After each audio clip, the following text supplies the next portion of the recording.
Salut à tous, c'est Axel de testmobile.fr et aujourd'hui je vais tester pour vous le Motorola Atrix qui a été annoncé au CES en début d'année. Donc c'est pas un test, disons, en avance, on va dire que c'est un test en retard, mais je pense que vous êtes habitués. À côté de ça, c'est un appareil qui est assez intéressant. Quand il était annoncé c'était vraiment un terminal innovant pour une raison particulière. C'est un des premiers appareils dual-core, pas le premier c'est le 2X qui a été annoncé voilà, l'Optimus 2X qui a été annoncé en premier dual-core, mais c'est un des premiers, et sa grosse particularité c'est d'avoir une petite série d'accessoires, bon, deux au moins, qui se connectent et qui permettent de créer tout un environnement multimédia qui se fixe à l'appareil. Donc en gros vous allez pouvoir connecter votre téléphone à une sorte d'accessoire qui ressemble à un ordinateur portable. Vous le verrez juste après, je passe d'abord là-dessus. Et vous avez toute une interface qui permet de contrôler votre téléphone, mais aussi d'accéder à Internet, etc. Donc en gros, c'est un appareil c'est un smartphone, c'est clair. Et au-delà de ça, il permet aussi d'aller un peu plus loin et de créer... voilà, d'avoir une sorte de remplacement entre guillemets d'un netbook. C'est pas tout à fait ça, vous le verrez par la suite. Et vous avez même un dock multimédia qui permet de se connecter à votre télévision, bien à un écran, etc. Mais ça, je vais passer en revue après. On va d'abord regarder l'Atrix en tant que smartphone et essayer de répondre à la question: est-ce que en soi, seul, sans les accessoires, c'est un bon smartphone? Est-ce qu'il est compétitif aujourd'hui sur le marché des smartphones dual-core? Et donc je vais pouvoir éventuellement le comparer à tout ce qui est Optimus 2X que j'ai déjà testé. J'ai l'Optimus 3D de chez LG qui est en test actuellement. J'ai pas encore testé le Sensation, mais je sais qu'il a de bonnes reviews. Donc on va tout d'abord faire un petit déballage rapide. Et alors je vais faire ce déballage pour une raison particulière. Enfin, la raison principale, c'est parce qu'il y a un câble HDMI qui est fourni.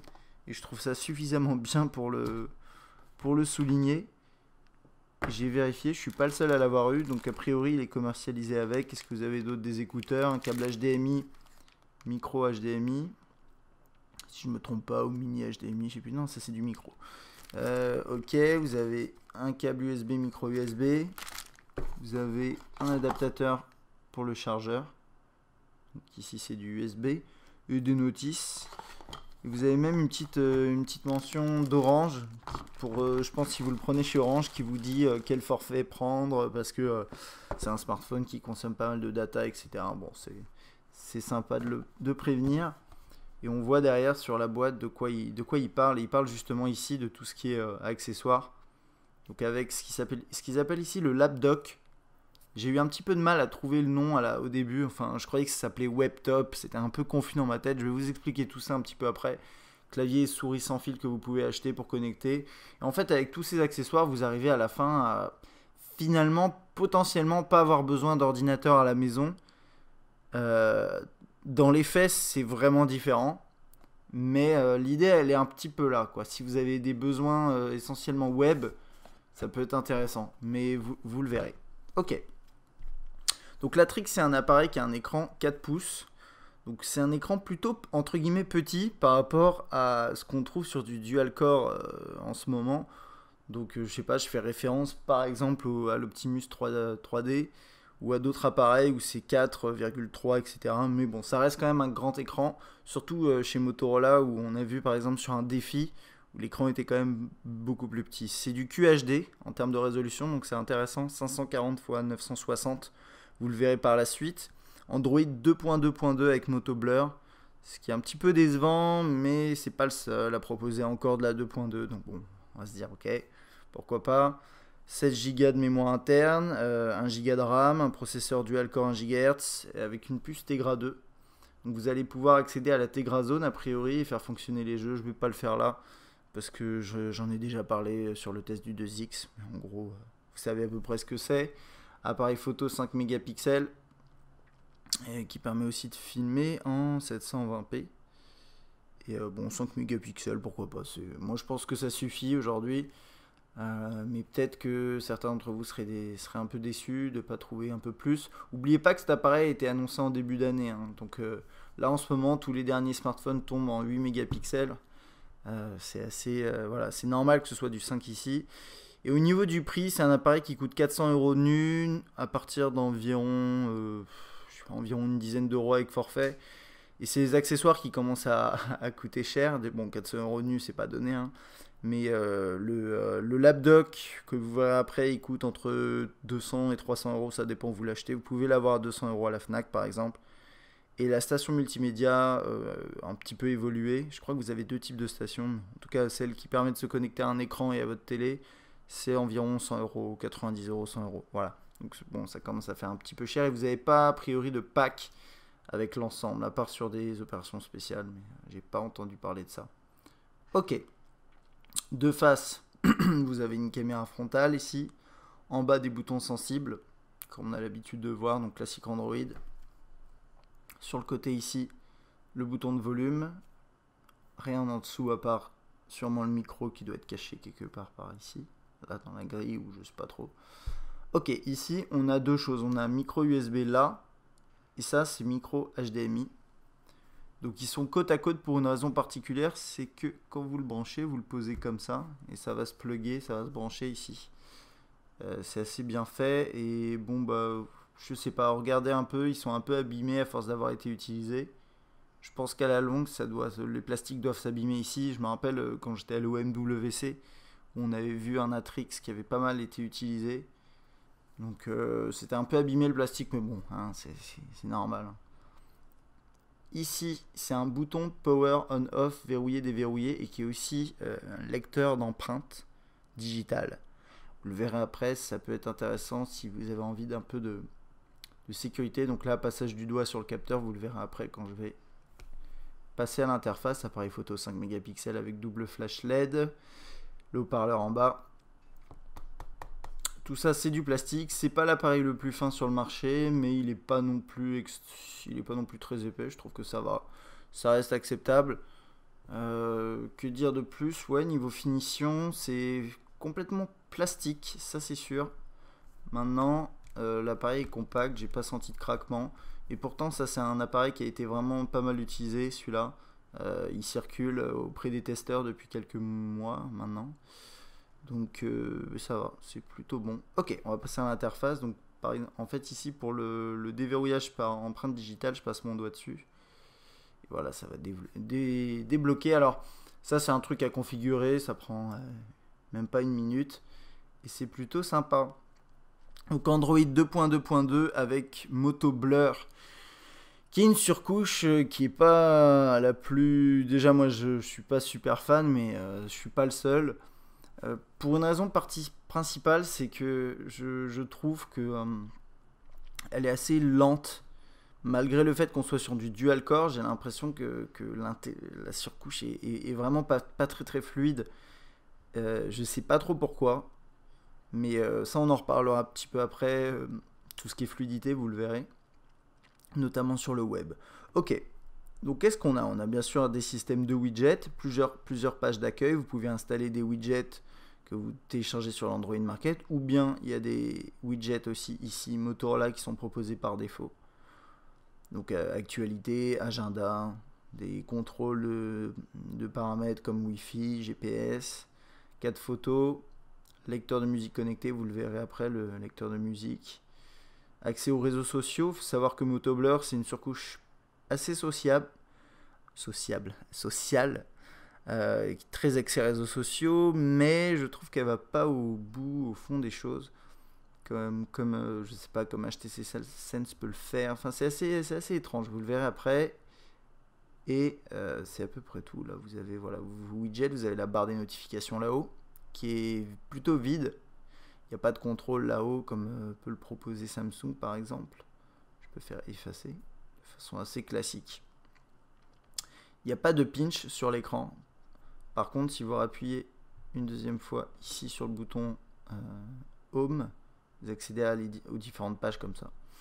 Donc ça compense l'absence de pinch. On va aller voir un petit peu dans le menu des paramètres. Ok. Le numéro de version, voilà, 2.2.2. J'ai checké s'il y avait des mises à jour, il n'y en avait pas. Mais je sais pas trop où ils en sont d'ailleurs, quand est-ce qu'ils veulent passer en 2.3, ça se trouve c'est déjà le cas. En tout cas moi sur le mien, Là, en étant chez SFR, j'ai rien reçu. Bon, c'est un pareil nu. Hein. Ok. Ensuite, vous avez ici, bien sûr, la possibilité de passer un appel. Donc, quand vous commencez à taper un numéro, vous allez avoir des propositions, donc des correspondances ici. Vous pouvez ensuite appeler le numéro en question. Voilà, vous pouvez mettre le haut-parleur, muet, etc. Bon, tout ça c'est du grand classique, les appels récents, la liste de vos appels. Les contacts. Alors ça c'est les contacts avec un numéro de téléphone. Et disons qu'il y a deux façons de voir les contacts sur cet appareil. Il y a les contacts à travers ce menu là, et il y a un endroit, vous le verrez juste après, où il y a des contacts de manière globalisée avec Facebook, Twitter et vos comptes Google que vous configurez et autres. Je pense qu'il y a d'autres possibilités également. Un truc à savoir aussi dont j'ai pas parlé, c'est que la première fois que vous lancez que vous allumez Latrix, pardon, il va vous proposer de vous connecter à votre compte Motorola. Je crois même que ça s'appelle un compte Motoblur, je suis pas sûr, mais enfin bon, c'est un compte Motorola, c'est un peu comme Samsung le propose, mais vous n'êtes pas obligé d'en créer un, je crois, avec Samsung. Là, vous êtes obligé de créer un compte, et une fois que vous avez ce compte-là, ça va sauvegarder certains de vos paramètres. Moi, donc ça peut être utile si vous faites un reset ou ce genre de choses. Maintenant, je suis pas sûr de ce que ça garde. Moi, je sais que ça avait gardé mes paramètres, par exemple mes comptes Twitter, Facebook, Google.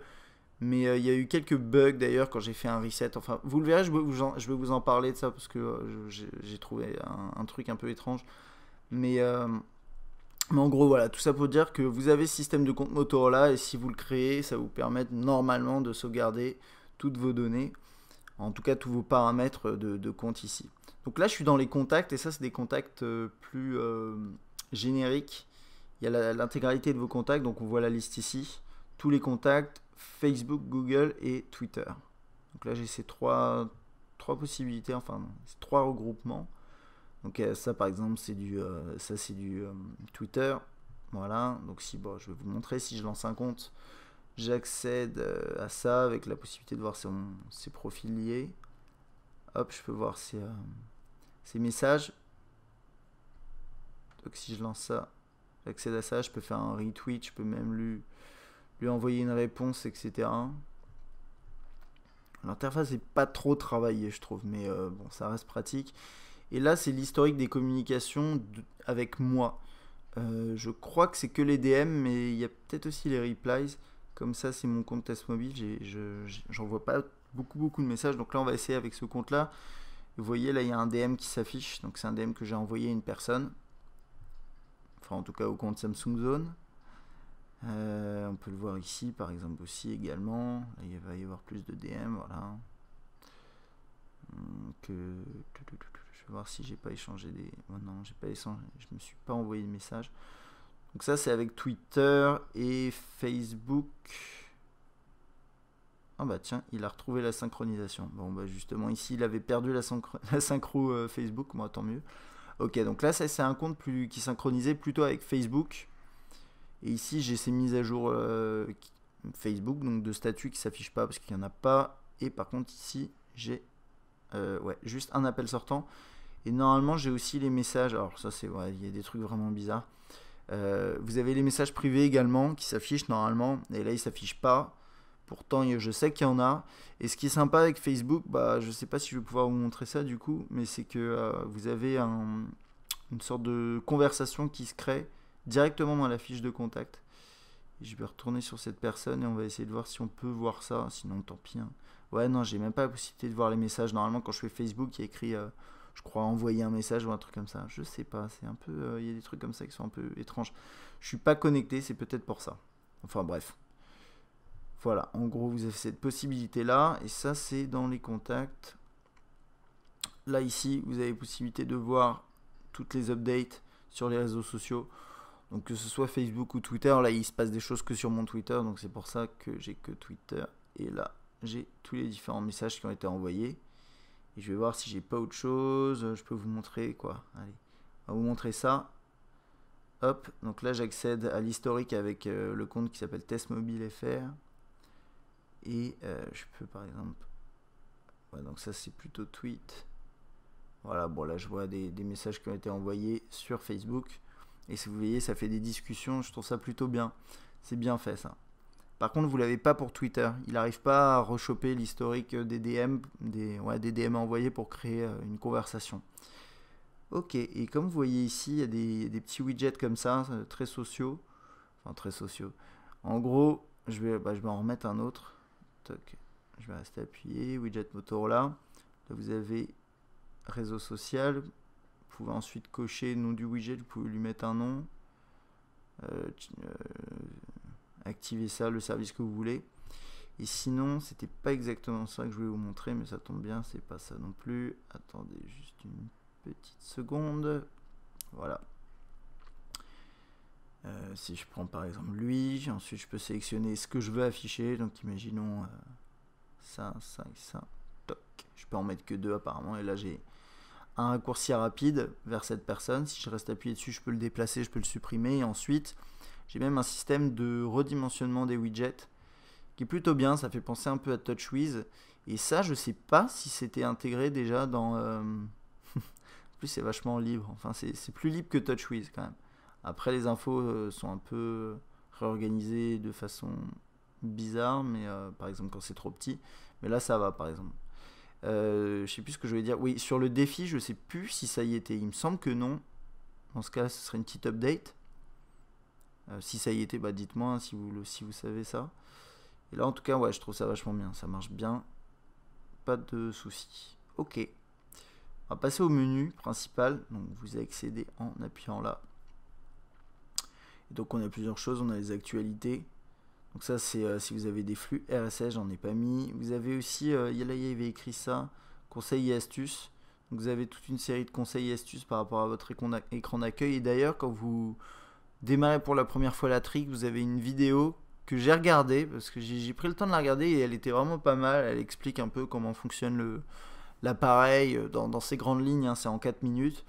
C'est plutôt bien. Et ensuite, il vous explique que vous pouvez aller dans une section qui s'appelle Edge, je sais plus où. Bon, comme souvent hein, sur les appareils, voilà, centre d'aide. Et là, vous avez visite guidée. C'est la présentation dont je vous parlais, je ne vais pas vous la montrer. Vous avez des conseils et astuces. J'ai pas trop regardé là. Oh là, il y en a pas mal. C'est un peu petit, mais ça permet quand même d'en lister pas mal. Enfin bon, c'est bien parce que c'est vrai que là, sous Android, ça commence à devenir un peu complexe et c'est bien de former les gens. Enfin, en tout cas, de leur filer un coup de main. Agenda, synchronisé bien sûr avec Google Calendar, entre autres. Adresse est liée à Google Maps, alarme et minuteur. Bon, ça c'est des fonctions plutôt classiques. Android Market dans sa dernière version. L'appareil photo, donc 5 mégapixels.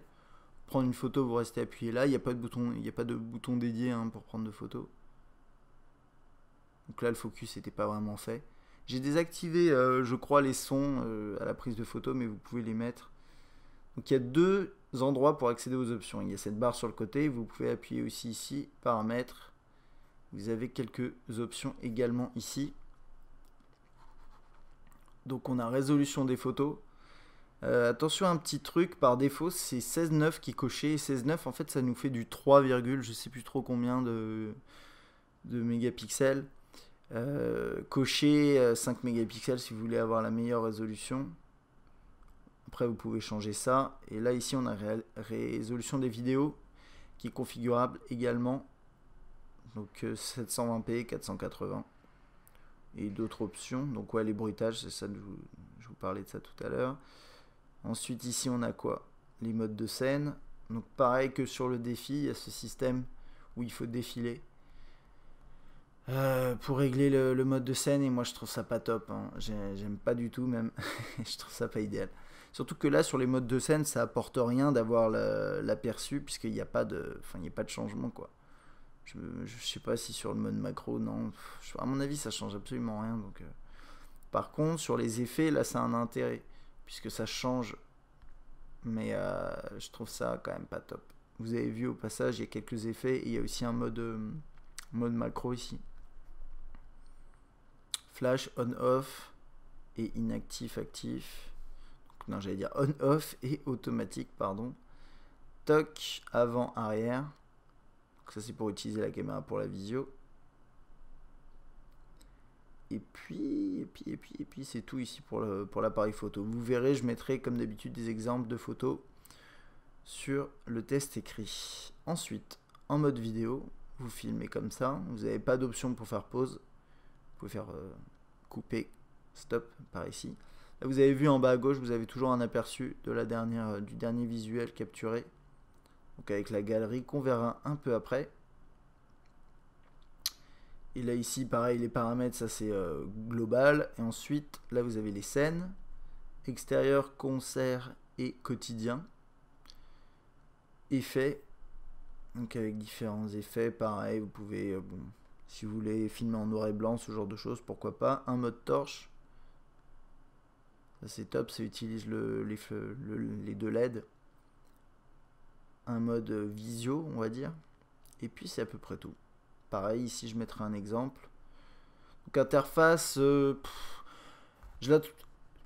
à la fois, en fait j'ai deux reproches à faire. C'est que l'interface n'est pas très intuitive, je trouve, sur certaines options. Et en plus de ça, il n'y a pas énormément d'options. Je sais que c'est que du 5 mégapixels, etc. Mais c'est vrai qu'on est habitué à avoir, par exemple chez HTC, un peu plus d'options, même chez Samsung. Donc bon, voilà, petite remarque. Je crois avoir fait le tour par ici. Ouais, une calculatrice, centre d'aide, système de commande vocale. Là vous avez la gestion de vos comptes. Ici que vous pouvez rajouter par exemple Twitter, etc. Mais il y a d'autres endroits où ils vont vous les demander, vous n'êtes pas obligé de passer par là. Connecteur webtop. Donc là ça va rien faire, mais ça c'est si quand vous êtes sur le webtop. Enfin, quand vous êtes sur le webtop, donc soit sur le LabDoc, soit sur le dock multimédia, la station multimédia, et que vous mettez des favoris ou vous voulez récupérer des sites web, vous le verrez après. Ça permet de rester sur le même site internet, ça c'est les contacts. Donc c'est ce qu'on a vu tout à l'heure. Hein. C'est une autre façon d'accéder aux contacts, c'est par ici aussi, DLNA, email. Il se passe des trucs étranges aussi ici. Alors je sais pas si c'est juste de ma faute ou quoi, mais j'ai essayé et en gros j'ai configuré un compte Google, j'ai configuré aussi mon compte Gmail à travers cette option là, email. Et malgré tout, quand j'appuie sur l'icône email, pas ici, moi Gmail ça marche, il me lance ça, configurer des comptes existants. Il veut pas accéder à mes emails, je sais pas pourquoi. Alors je sais pas si c'est un bug, je sais pas si c'est moi qui est pas fouillé assez, mais d'après moi, je configure une fois un compte email, j'ai envie d'y accéder directement par ici, email, ça me paraît logique. Et là, j'arrive pas. Et quand j'essaye de reconfigurer mon compte ici, bah, il me dit ce compte est déjà enregistré. Donc je sais pas, peut-être c'est un bug. Si vous avez, si vous êtes tombé déjà, si vous avez l'appareil et êtes tombé déjà sur ce type de bug, dites-le moi. Sinon, bah désolé, ça je vais pas pouvoir vous montrer. Et pourtant, c'est pas faute d'avoir essayé. Et ici, il y a l'application Gmail de base. Avec la seule personnalisation, c'est au niveau de la barre en haut qui est noire. Et je crois que c'est le seul élément en fait que les constructeurs peuvent personnaliser. Et bon, Gmail de base, vous connaissez, je pense. Hein, voilà, vous recevez vos emails, vous pouvez ensuite répondre, etc. etc. Bon, ça c'est du grand classique. Et bien sûr, vous avez les notifications qui s'affichent ici quand vous recevez un email. Gestion des fichiers. Donc là, j'avais quelques fichiers. Vous pouvez les gérer ici. Toc. Ça va être l'occasion peut-être de voir si on peut lire du DivX. Et oui.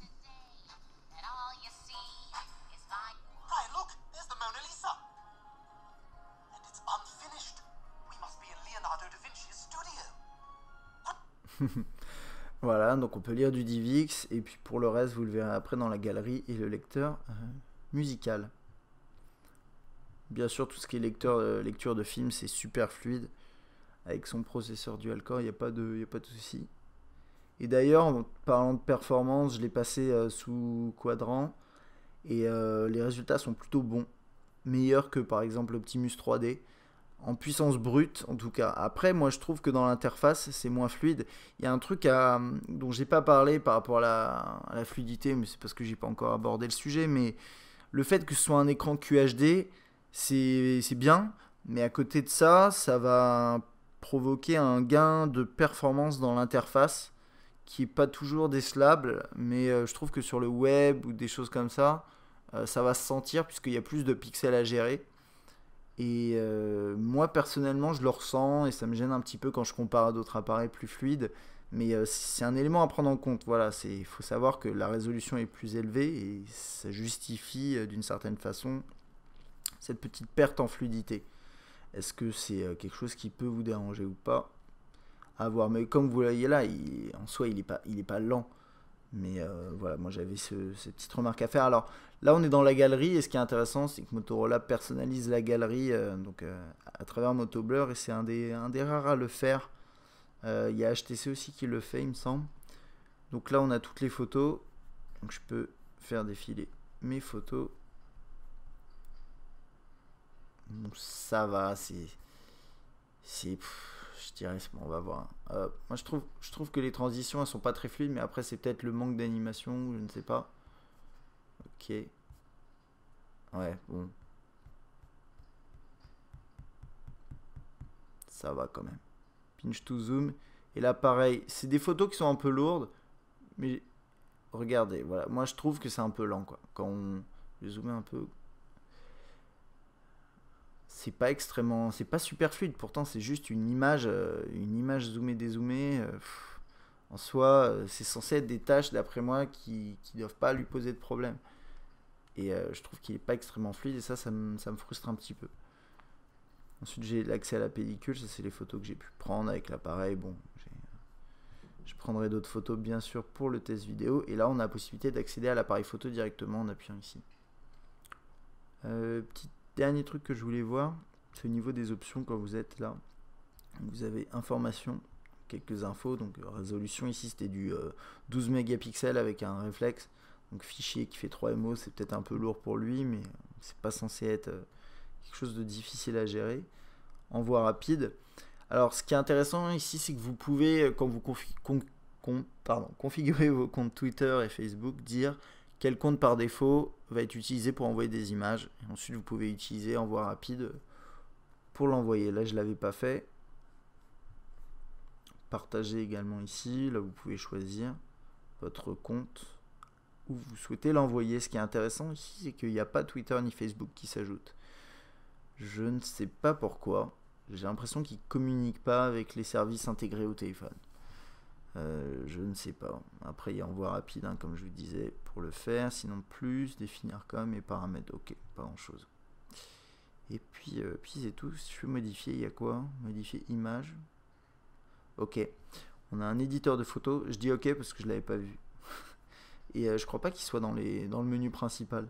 Réglage auto, faire pivoter, rogner, effet, luminosité, couleur, retourner, redimensionner, ouais, pas mal de trucs. Ça a l'air sympa. Oups, il est en train d'optimiser ma photo, très bien.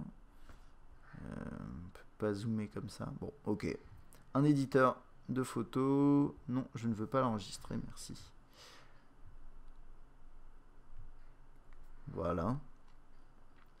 Hotspot mobile qui permet de passer en fait son téléphone, le transformer en sorte de hotspot où il émet du Wi-Fi à partir de la 3G. Attention, niveau opérateur, forfait, voir si vous avez la bonne option. Souvent, il y a besoin d'une option pour faire ça. Et dans tous les cas, attention hors forfait. Messagerie. Alors ici, vous avez plusieurs choses. Vous pouvez accéder à vos messages Facebook comme ça. Par exemple ici. Toc. Là, au moins, je vais pouvoir vous montrer bien ce dont je vous parlais tout à l'heure. Donc, toc, salut.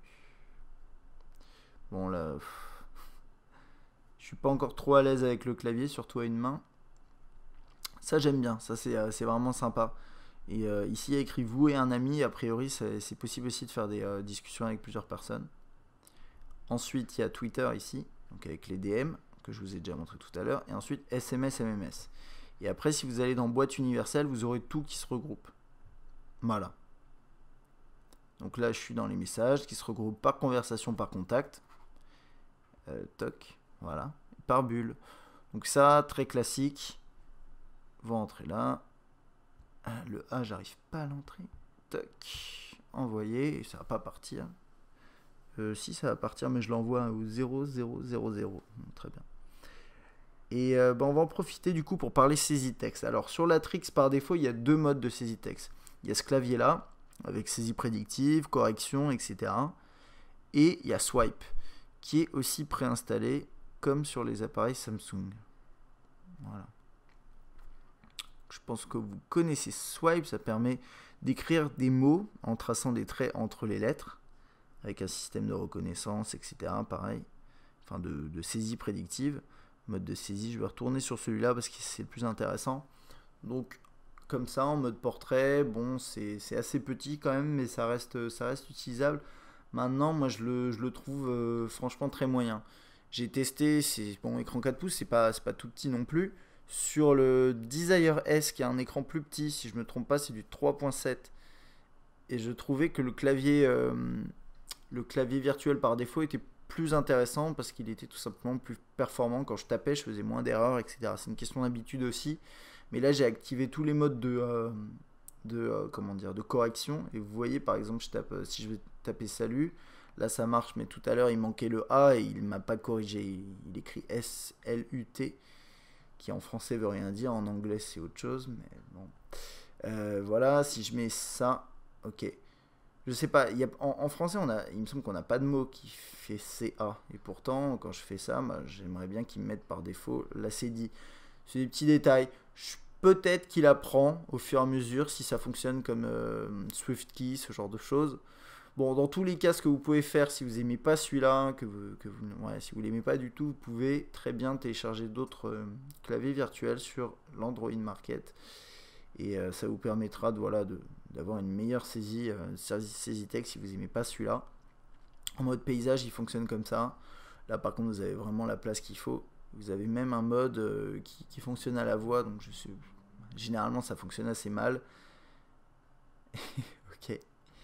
Bon, en même temps, ici, là, je lui facilite pas vraiment la tâche. Donc, ça, c'est pour la saisie de texte. Et il y a un petit truc aussi, voilà, il y a ça. Vous pouvez positionner votre curseur de manière plus précise.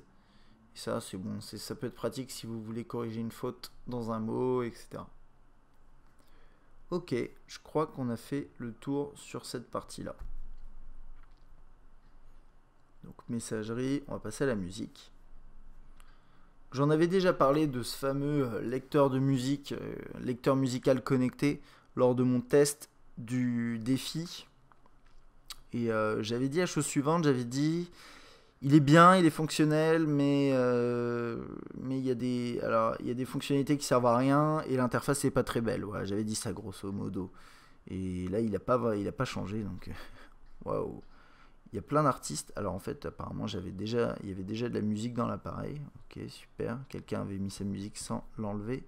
C'est pas grave, ça me permet d'écouter un peu quelque chose d'autre parce que là, mes fichiers, je vais pas réussir à les retrouver. C'est pas grave. Donc voilà, je vous montre un peu l'interface et puis après on va passer à un test de haut-parleur.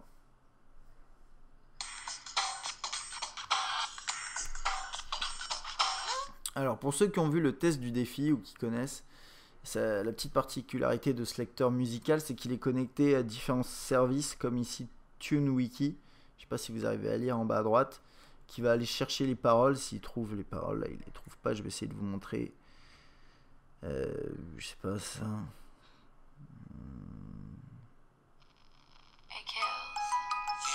Aucune parole trouvée, super. On va essayer de trouver autre chose. Bon, en tout cas, sinon, tant pis.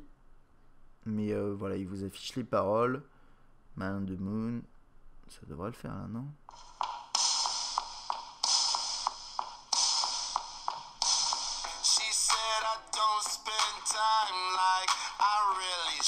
Bon, elle trouve pas les paroles, mais c'est pas grave. On va en profiter du coup pour parler un peu de l'interface et faire un test ensuite de qualité du haut-parleur. Alors, le niveau interface, c'est vite fait. Hein.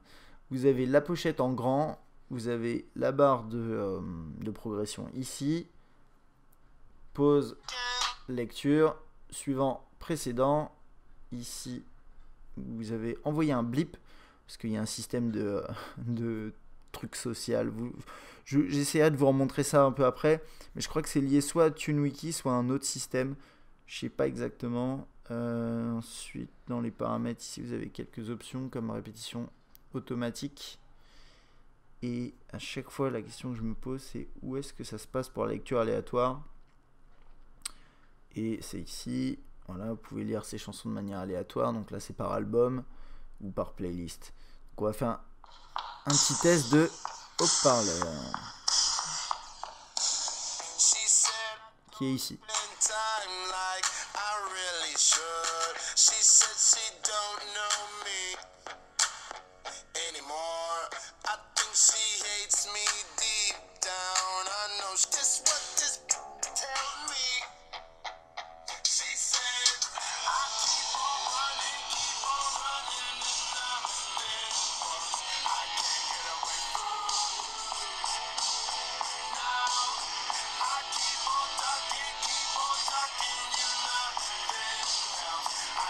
Ah là là, il y a trop de choses. Je suis perdu.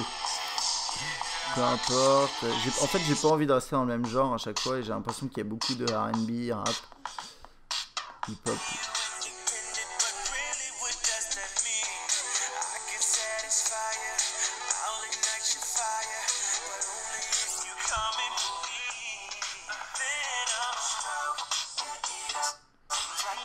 Ok.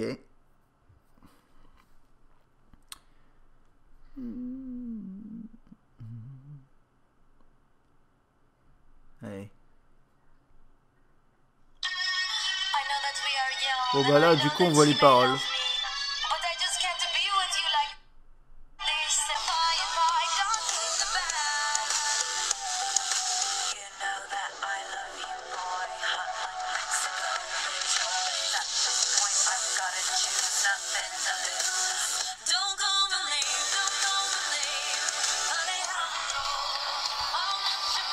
Bon, on va s'arrêter là pour la musique.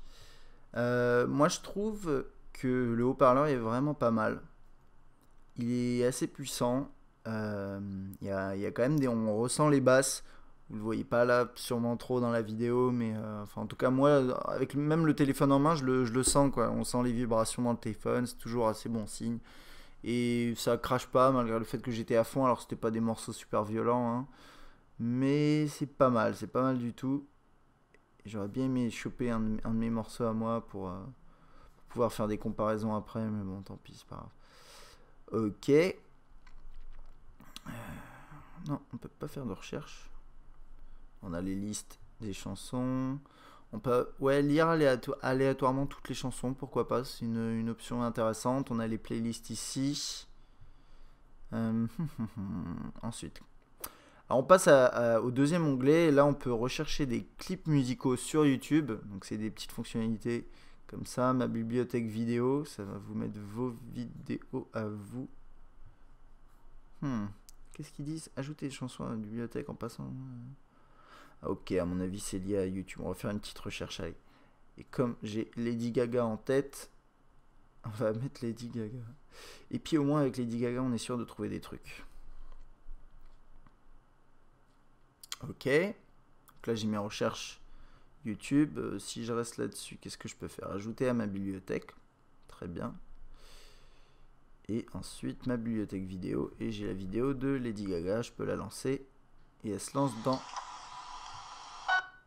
dans l'application YouTube. C'est pas mal. Bien fait. Et ensuite, j'ai chaîne GoTV.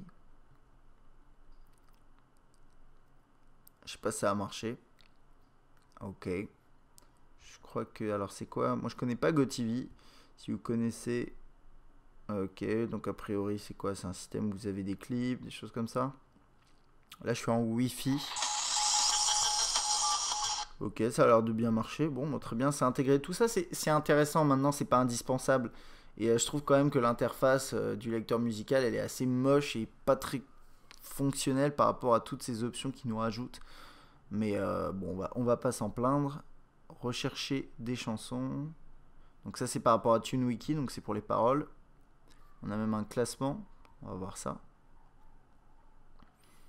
Je me demande si on peut lire de la musique. Du coup, on va tester Lil Wayne. Je le lance. Ça charge.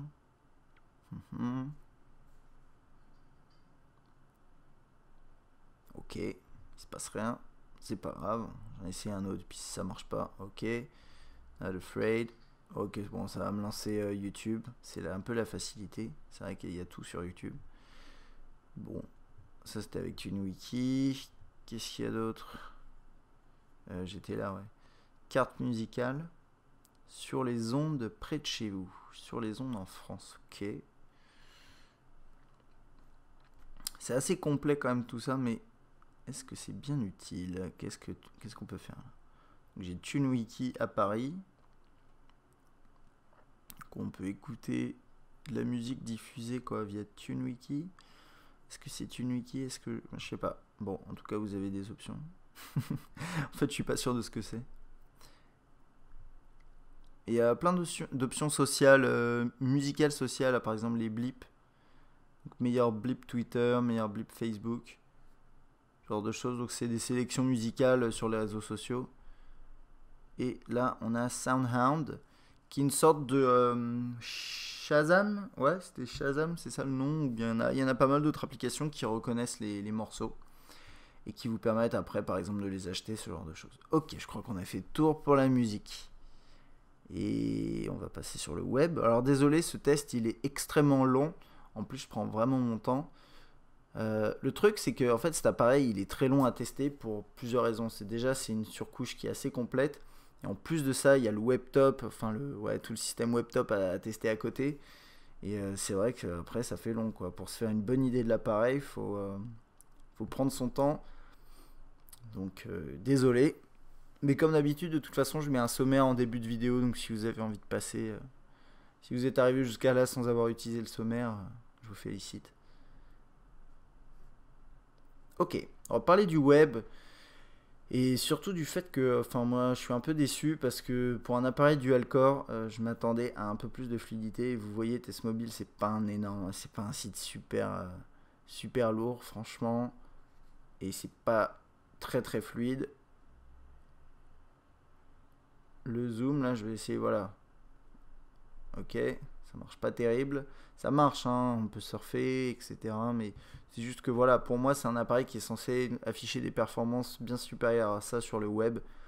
Vous avez bien sûr le resize du texte qui marche très bien, ça, pas de souci. On va essayer de voir si on peut regarder une petite vidéo.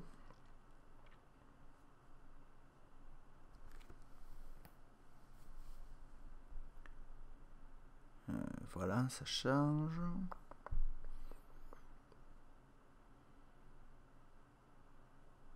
Vidéo YouTube.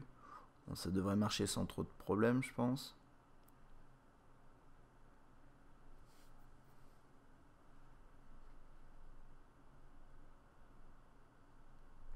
Salut à tous, c'est Axel de testmobile.fr et aujourd'hui je vais tester pour vous le HTC Wildfire S vidéo, mais en ce moment là on est été 2011, j'ai quelques problèmes de serveur.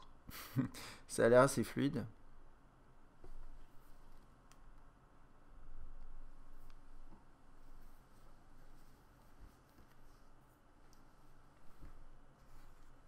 Salut à tous, c'est Axel de testmobile.fr et aujourd'hui je vais tester pour vous le HTC Wildfire. Voilà, donc là c'est avec l'application. Et il s'affiche comme non reconnu. C'est un peu sur. Donc ouais, bon, l'application YouTube qui marche bien, liée au site internet derrière. Assez classique, hein. Ça fonctionne bien. On va aller sur un autre petit site pour voir si on a le même type d'expérience sur Engadget par exemple, qui est un site plus lourd. Peut-être qu'il est plus optimisé que le mien, je sais pas. J'attends que ça finisse de charger. Ok.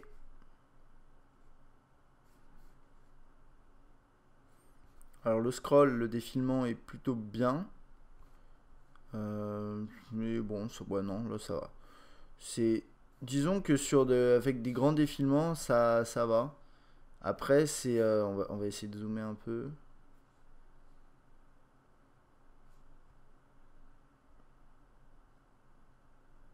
C'est pas trop mal. C'est pas trop mal, effectivement. Ça se trouve, c'est mon site qui est pas optimisé. Je vais retourner dessus juste pour voir. Ok, il n'y a pas de menu. Comment ça se fait? C'est vrai, ok. Favoris. Voilà. Bon, je vous ai pas montré ça, mais c'est assez classique également. Les petits onglets historiques, les plus visités, favoris. Je pense que vous connaissez aussi.